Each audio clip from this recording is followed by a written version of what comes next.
YouTubers. Well, we're gonna change it up a little bit today. This is what I call a convenience item, what I'm doing here. And it's got to do with the generator shelter I built last fall, which turned out really well in my opinion. We were really happy that we made it because we've needed it a few times this winter. The only problem that I seen was when the power went out, of course, so did all the lighting, outdoor lighting. And of course, every now and then you'd have to go out and, check on the generator or just to see, how the fuel situation is and whatnot. And you'd be walking out during the storm and it'd be completely dark, the surrounding area. So what I propose to do is I'm going to take this LED streetlight and I'm going to make a streetlight dedicated and used only when the generator is running. In other words, when the generator is running, that light is on. When the generator is not running, that light will be off. It's a 56 watt light. It's got an AC output of 90 volts to 260 volts. I plugged this into the generator and it didn't draw enough power to cause the automatic throttle to cut in. So that'll go to show how easy on electricity that thing is. There's not much of a draw. So I've kind of gone ahead and I've kind of got a few things done without you. I really didn't intend on doing a video on this, but I figured it'd be kind of cool for you to see something a little bit different than working on tractors. So basically what I did, it's a Saturday, so the wife is not out here, so I get to use the file folders. I just love using file folders, and it kind of gets her a bit upset because I use them for painting, I use them for templates, I use them for just about everything. So what I did, I got this 3/8 base and I got it stamped out. And of course that's going to be welded to the bottom of this 10-foot, 4-inch by 4-inch, 1/8 square tubing. That's going to be the pole itself. Then I have another 1/8 plate here, and that's basically the bolt pattern for the main bottom plate. And what I use this for is when I get the rebar and the bolts and everything welded on to put down in the cement, this will go down over it and that'll keep the bolt pattern in place until the cement dries.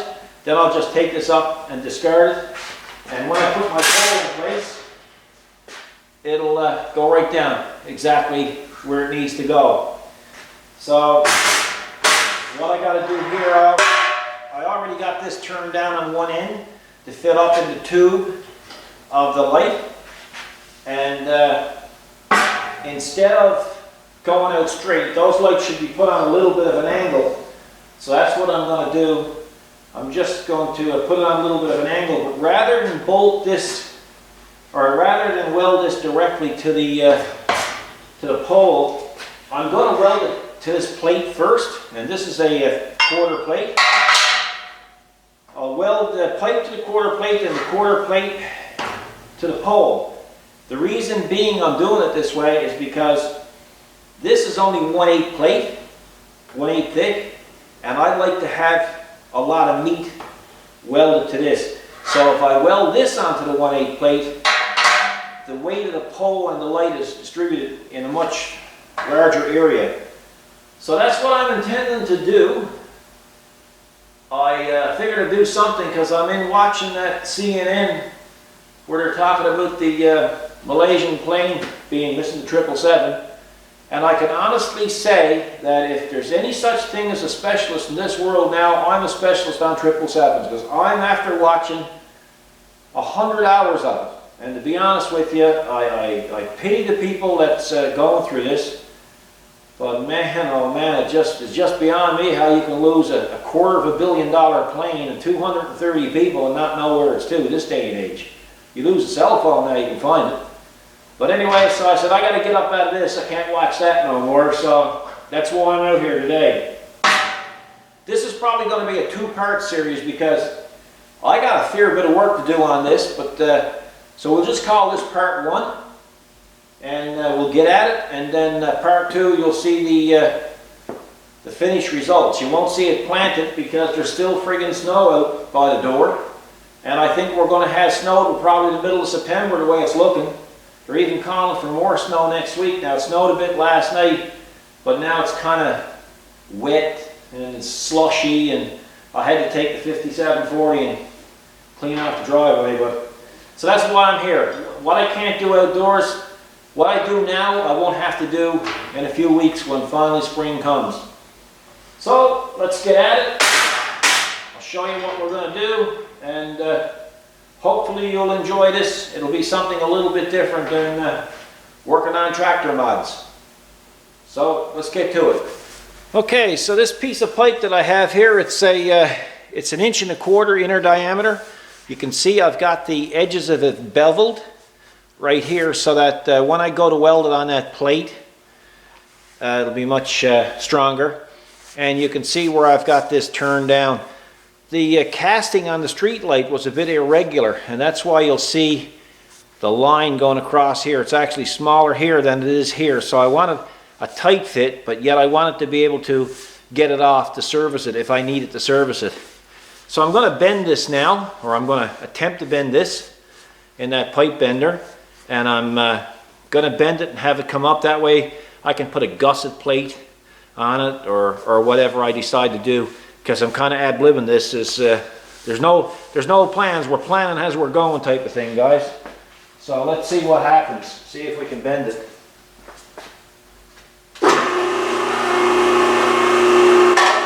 I might have to turn the pressure up on the machine, but I don't know.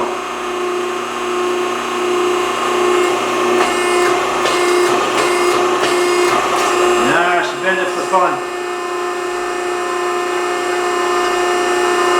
Ah, yeah, really nice. That's a real nice bend. I don't know, you know, I'm wondering if I should come up and then bend it out a bit. But I think maybe that'll keep it nice and simple. So there's 60,000 pounds pressure on this top ram.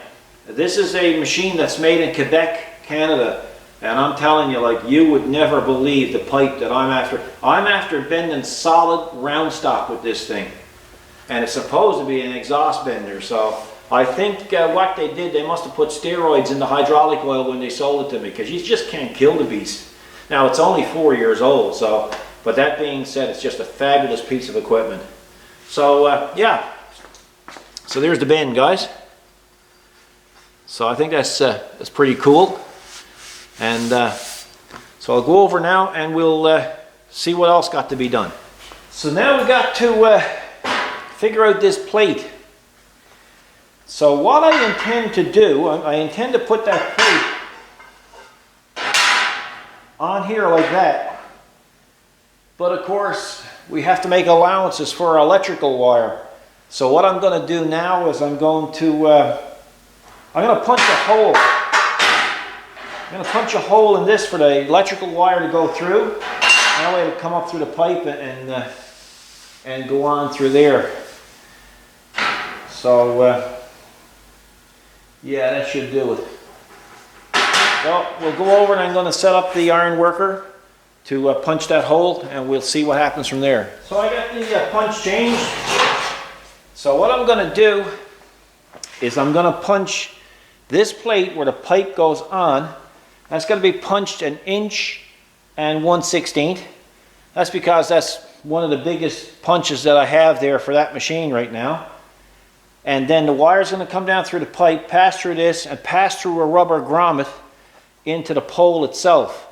So we'll punch that hole here now.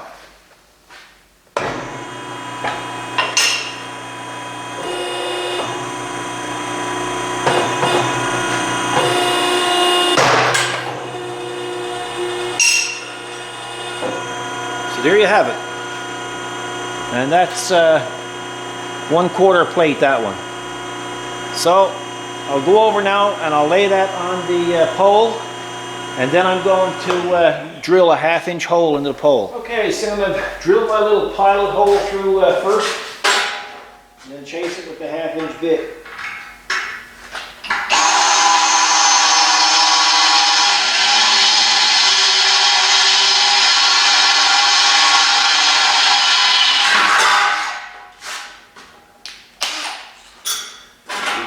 this Milwaukee stuff, man. It's good stuff.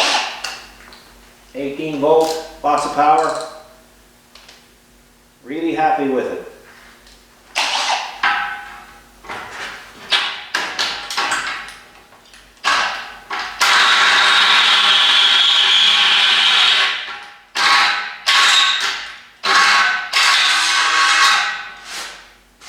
There we go. Now, I'm going to go get my grommet and make sure that it fits in there well. And if it fits in there well, I don't have to make any alterations to it. So, then I'll show you what I'm intending to do.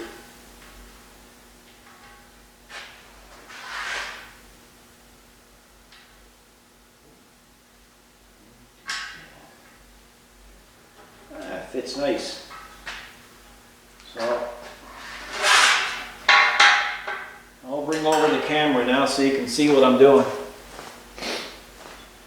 So there's the grommet, and there's the 1/16 hole, and then you can see what I'm going to do there. So I'm going to weld a pipe on here.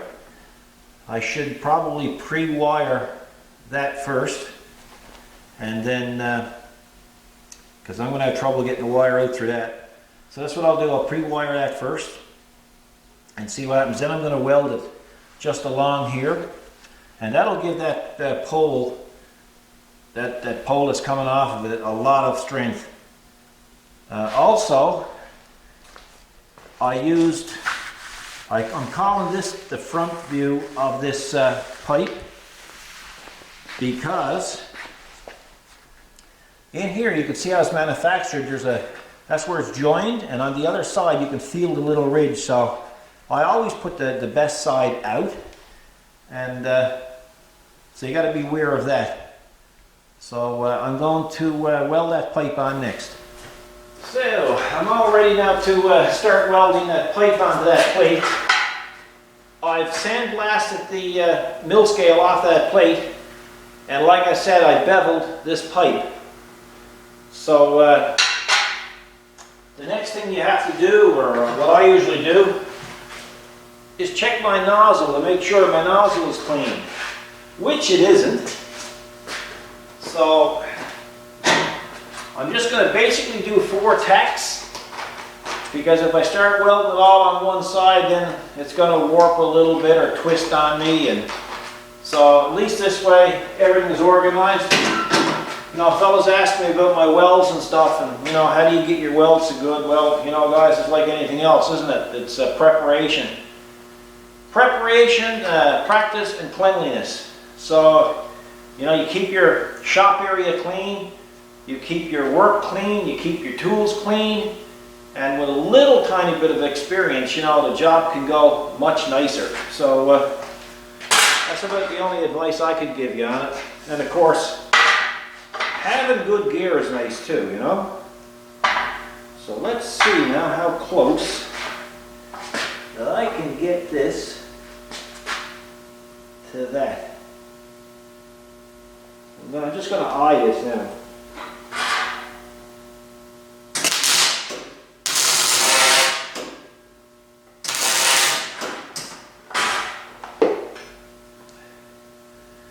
Okay, got a little bit of a burn through, but I can solve that very, very easy. So I just want to make sure that's going to be straight on that pipe. It's kind of hard to judge it.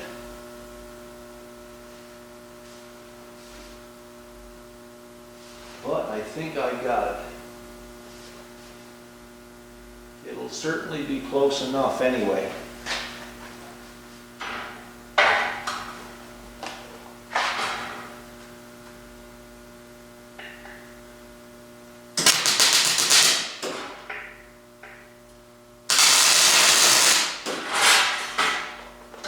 Okay, now, what I shall do is clamp that, because I'm trying to hold it and trying to balance it and trying to weld it all at the same time. So I'm going to clamp it make life a little easier. It'd be nice if you had an assistant when you're doing this sort of thing, but I don't. So we got to do it the hard way. There you go. Now let's see what happens. I'm going to tack it on this side again. I'm going to tack it on this side. I'm going to eye it one more time. That's pretty cool. I can live with that, whatever it is.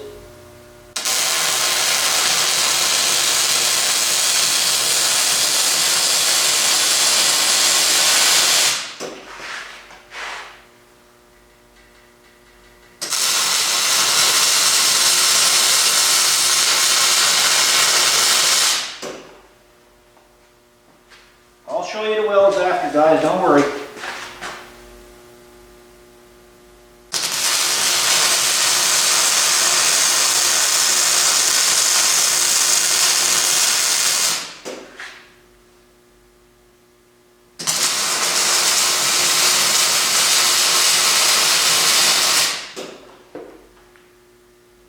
Okay. Tell you a little trick that I always did. Now, some guys are going to argue and say, no, Paul, it's not right. But I always did it. And when I'm welding a pipe, I always hold my nozzle just probably 5 degrees off center, but still aiming for the center of the pipe as I'm going along. I never push, I never pull, I just keep it almost center with the pipe whenever I can. And I've always had great success doing it that way. So I'll get my brush and I'll just brush off a little bit of slag there. And well, matter of fact, I'll bring over the camera. So hopefully you can see it there now. I like to clean it up as best I can.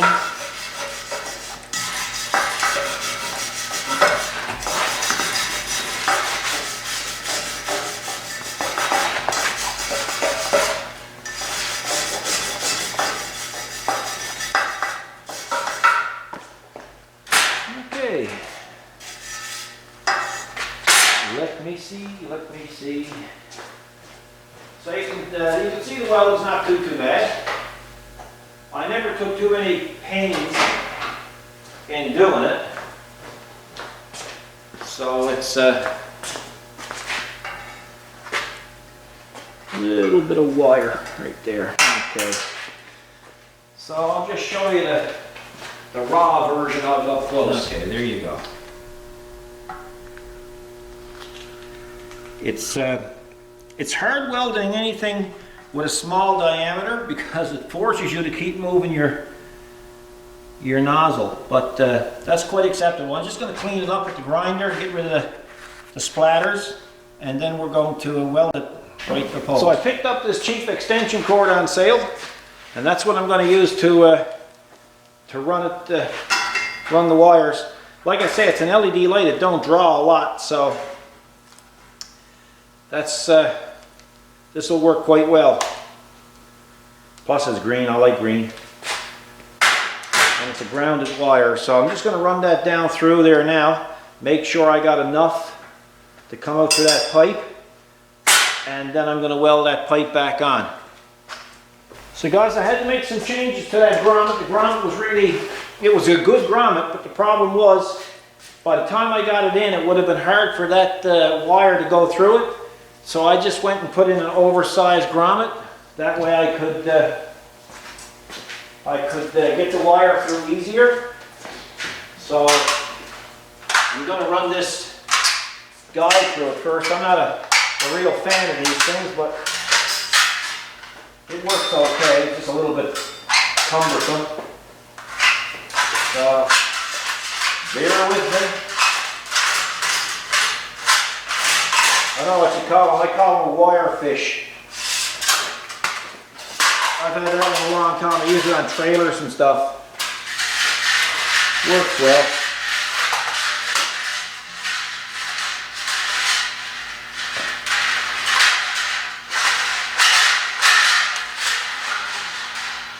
Stay. You won't stay.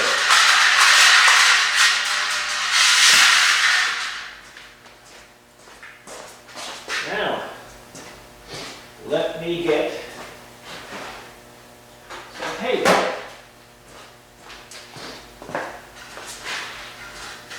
That bugger don't want to stay in there.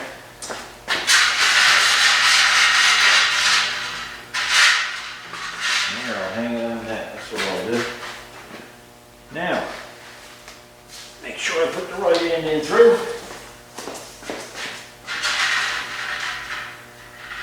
And that's basically all I do is just tape it to the end and hollow through.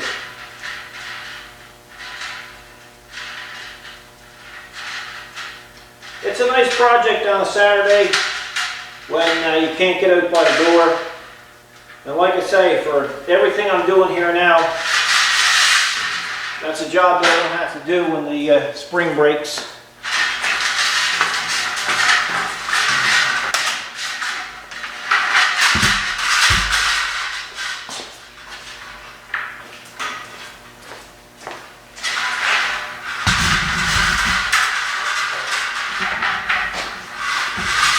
So here we go.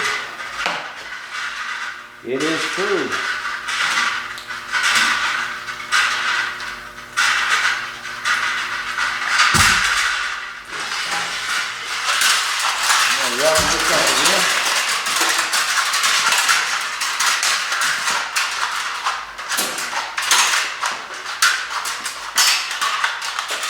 You gotta watch one now if we don't strike you in the eye.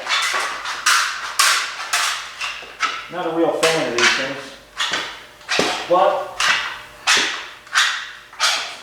there's a lot of things I'm not a fan of what I gotta put up with, so what do? We're all alike, eh? So now, hopefully, with the bigger grommet, it will be easier to fish through, which it is. Some people might ask why I didn't go right to the top with the out pole. And the reason why I didn't is because I'm planning on putting a weather vane on this as well. So, probably got a little bit too much there, but I can fish it out after. Yeah, I'm going to put a weather vane on it.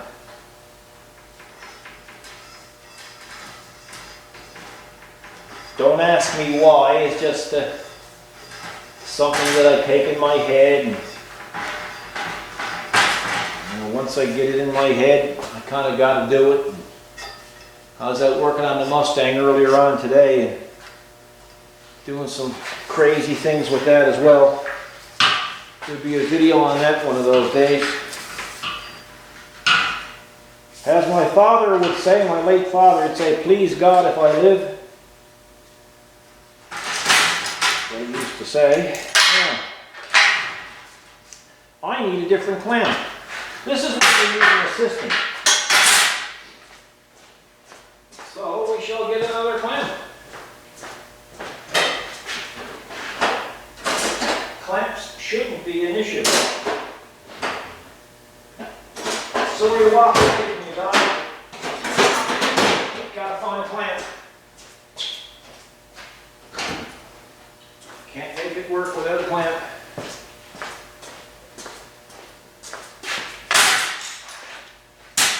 So, I'm glad I went with that 1 16" hole now on this plate, because I would have ran into a few problems because I changed the size of the grommet. You always kind of got to allow yourself to. You gotta allow for trouble, as they say. You've got to assume that things aren't going to go the way that you want them to go. So now let's see if that pole is straight. Yeah, he's pretty cool. I'm happy, happy, happy.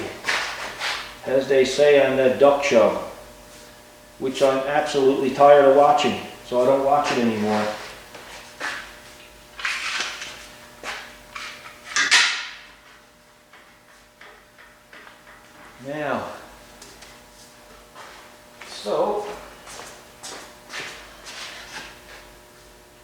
ready to weld it on there now.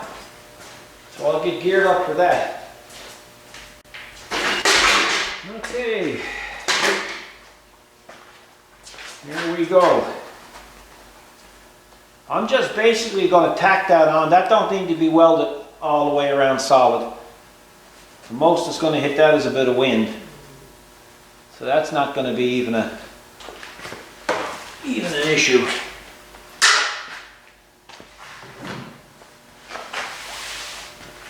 Also too, a little tip, when you're using your MIG, keep your lead as straight as possible.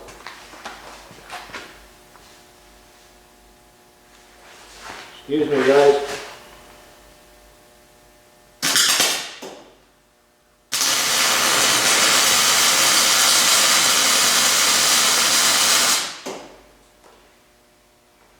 Okay.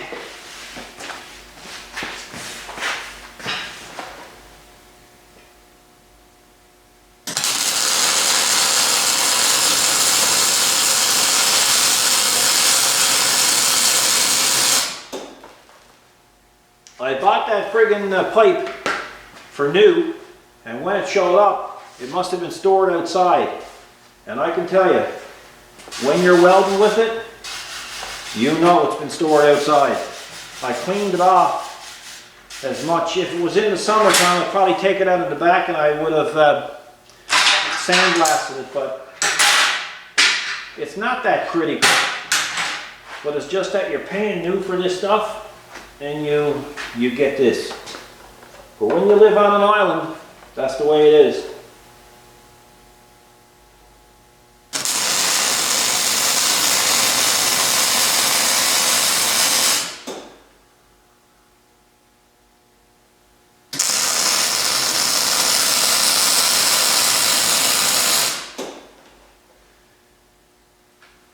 But it's going good. Can't complain. Well, I can complain, I guess, but nobody listens.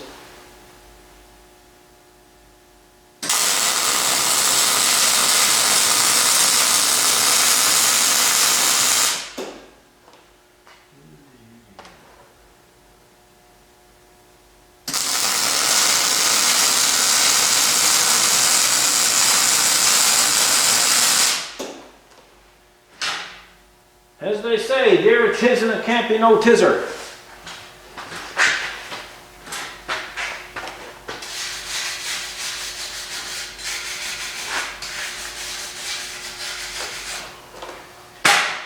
Strong, strong, and then strong.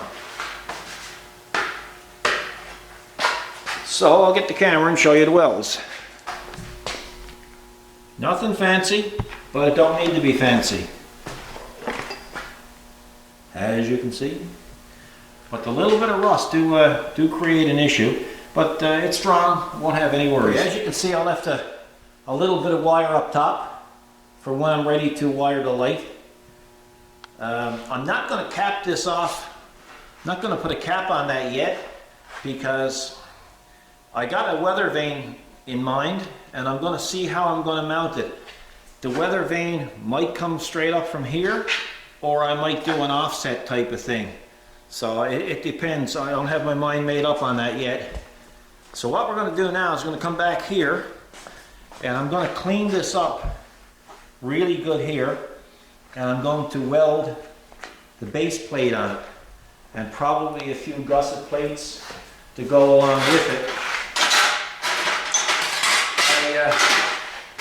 I'll just show you something else too. When you're punching these holes, it's really, I don't really do a scientific way. I didn't put it in the milling machine, I didn't index it or anything, but I come close enough. But if you look real close, you're going to see a dimple. I always put a dimple on it because that dimple represents the face. In other words, this is going to be pointing ahead. When I do this plate here for the alignment, I also put a dimple on that, because that way, when I'm putting this down in the cement as you can see, the holes will line up. And that's how I know which is the front and which is the back, by the dimple.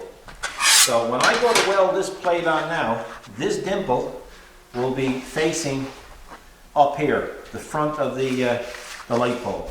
Okay guys, we're going to try something different this time. Somebody asked me if I could show you the actual welding, so I'm going to give it a whirl. I got a Miller Elite, digital Elite hood put on the camera, so I don't know what it's going to turn out like, but hey, nothing ventured, nothing gained, as they say, eh? So let's see what happens if I can. I'm kind of out of position here now because of the camera, but we'll see what we can do. Hey, bye.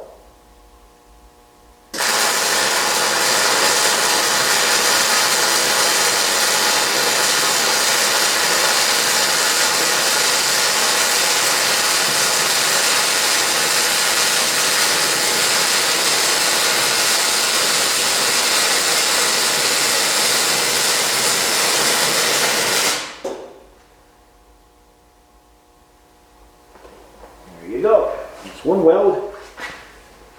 I hope you saw it okay. What I might do is change the position of the camera, put it over here so you can see it better. Because maybe I blocked off the welding when I was doing it. This is kind of an experimental thing, guys. Okay, so I got the sensitivity adjusted on the Digital Elite, so hopefully that might make it a little bit better for you. But we'll give it another go and see what happens. You don't learn until you try.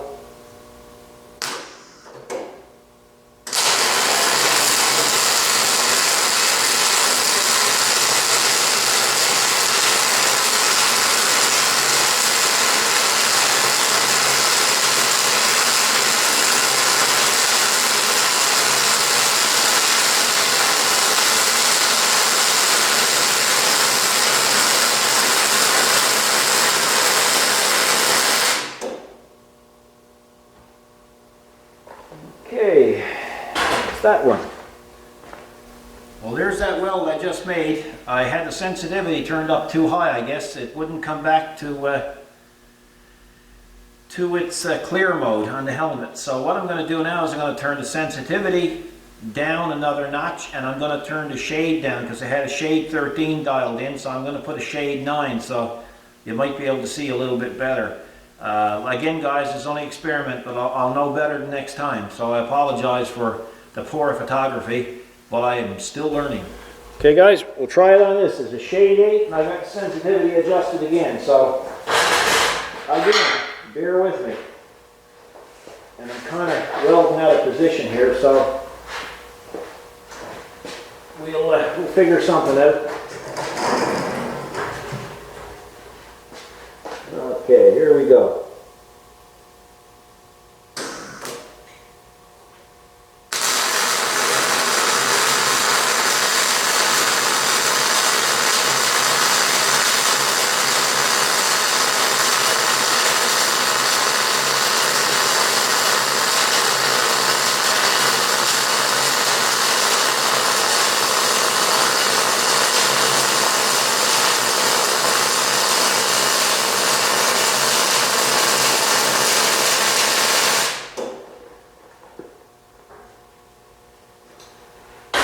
Let's see how that turned out. Well, there it is with the shade off. So it's a decent weld, or at least I think so. Others may have a different opinion of it. Well, I think that last weld looked a bit better. So with the hood, so we'll give it another whirl. I won't mess with the settings at all.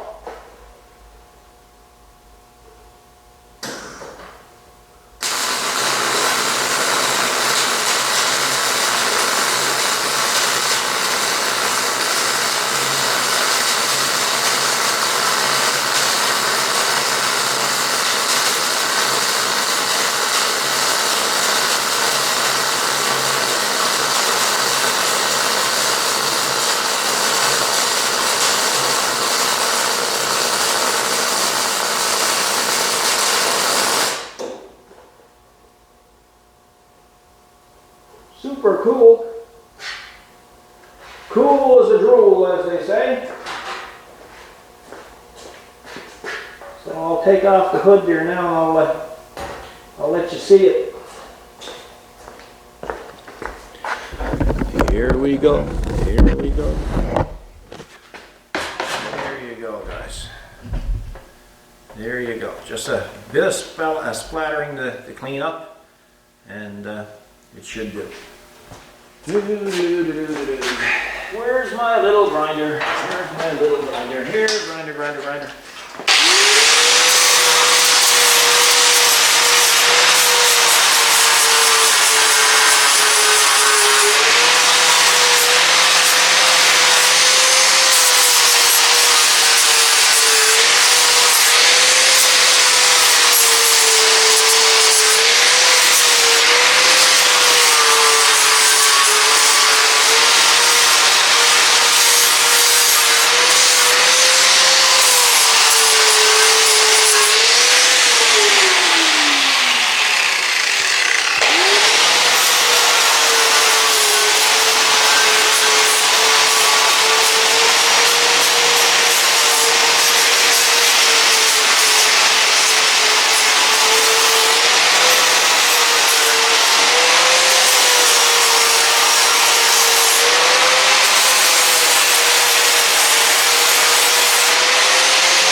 Okay, I think I intended on putting a couple of gussets on there, you know, but man, I don't know. I think that's, I really think that's plenty of strong. Yeah. Well, I guess, you know, if I put a couple of gussets on each side, you know, I don't need to put them on each corner. So if I just put them on each side, that would definitely be a little of extra strength. So yeah, maybe that's what I'll do. But I'll take the camera off now and I'll show you the welds. See, normally I would use the pulse spray on this, but the problem is that with this, I'm welding 1/8 to 3/8. So I really didn't want to use pulse spray because you got that extra heat. But there's the welds. Hang on there now. I gotta see if I can get the camera to focus. But it's tidy, or I think it is, and it's a nice system. It works well. So yeah, I don't know about the gussets. I kind of like it like it is. I like the aesthetics of it. You know, I'm not a fan of gussets. It's only 10 feet tall. There's not a lot of weight to it. So, I'm trying to convince myself no, but something is telling me yes. So, maybe I'll just go to 2 gussets. Well, I had a little conversation with Self. And I explained to Self that maybe I'd only put 2 gussets. But Self said to me, well, 2 days ago you had hurricane or tropical storm or hurricane winds here in Newfoundland. So Self went out when I started thinking about it, so I got 4 gussets to put on. So it won't look too bad, I guess. I don't like gussets, but they do add a lot of strength to the job. So I guess that's what we're going to be doing, putting gussets on. Okay, gussets are on and welded.